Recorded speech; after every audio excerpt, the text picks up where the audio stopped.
anak ketergantungan dengan gadget ya, ketergantungan dengan gadget, wujudnya gadget, belum tentu game. Yang lebih berbahaya banyak dari game, ya.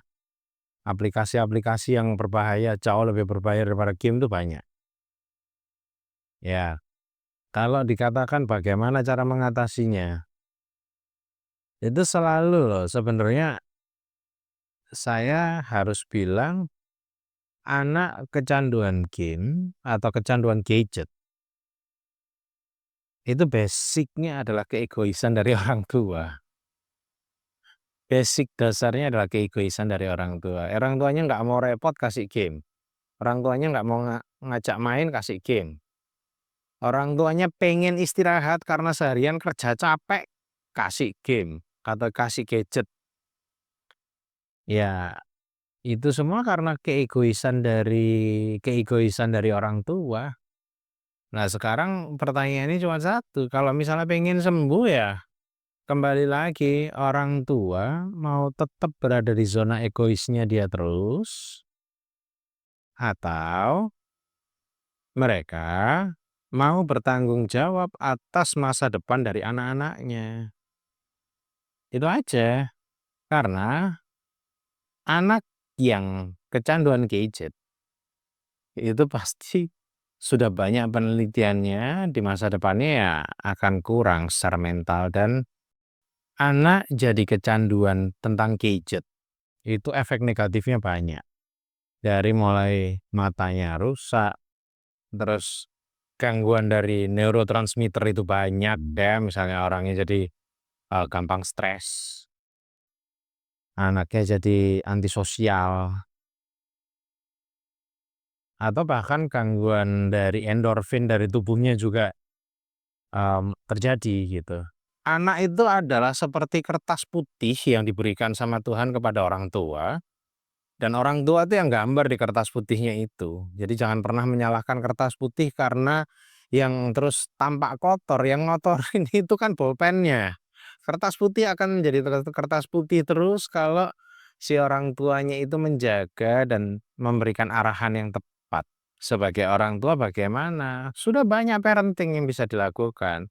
Memang ada kalanya ya gadget itu bisa dilakukan untuk parenting. Cuman ada batasan-batasannya. Mari kita untuk hal yang itu kita bisa lakukan nanti belajar bersama. Bagaimana kita nanti melaksanakan eee, family therapy, karena kalau parenting itu nanti kita akan bekerja sama dengan dokter anak, khususnya untuk anak-anaknya. Tetapi kalau bertemu dengan saya, berarti di situ nanti akan berbicaranya family therapy. Anaknya diurus, orang tuanya juga kita arahkan. Tidak semata-mata anaknya yang salah, karena basically ini adalah masalah yang terjadi pada anak, sebenarnya adalah limpahan dari kelakuan dari orang tuanya.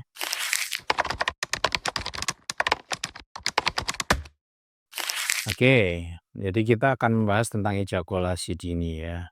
Kalau ejakulasi dini di situ memang ada kondisi kekhususan ya.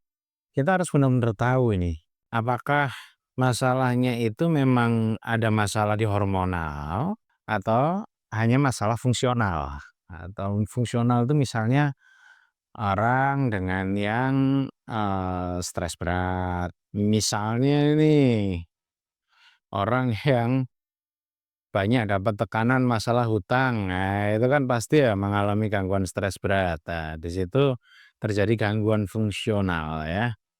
Tetapi begitu kita periksa secara hormonal, secara neurotransmitter, itu normal.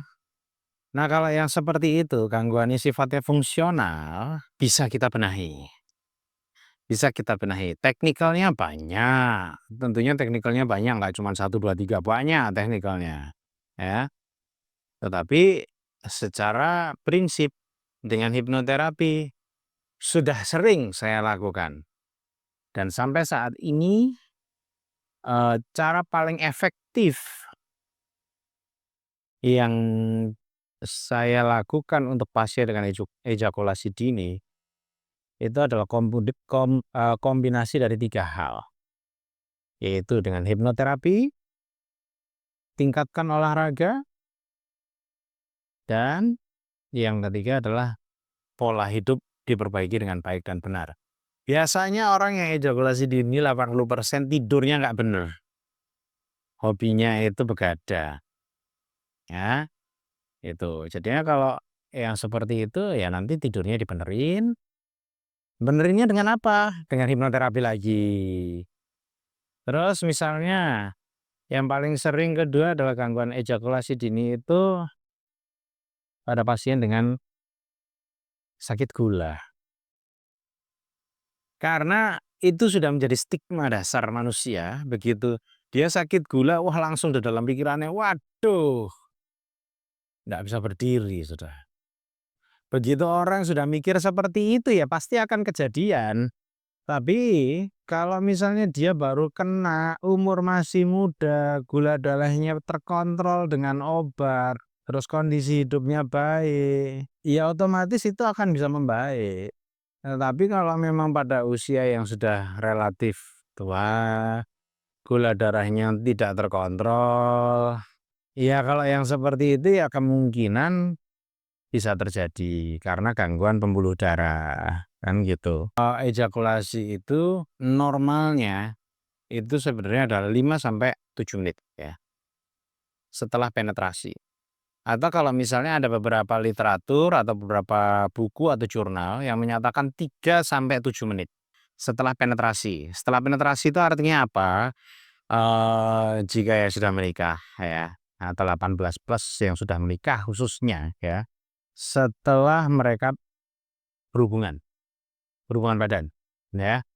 Jadi begitu masuk, dari mulai menit itu sampai 3 sampai 7 menit itu adalah normal. Nah, yang sering menjadi masalah itu adalah baru 1 sampai 3 menit sudah selesai, ya.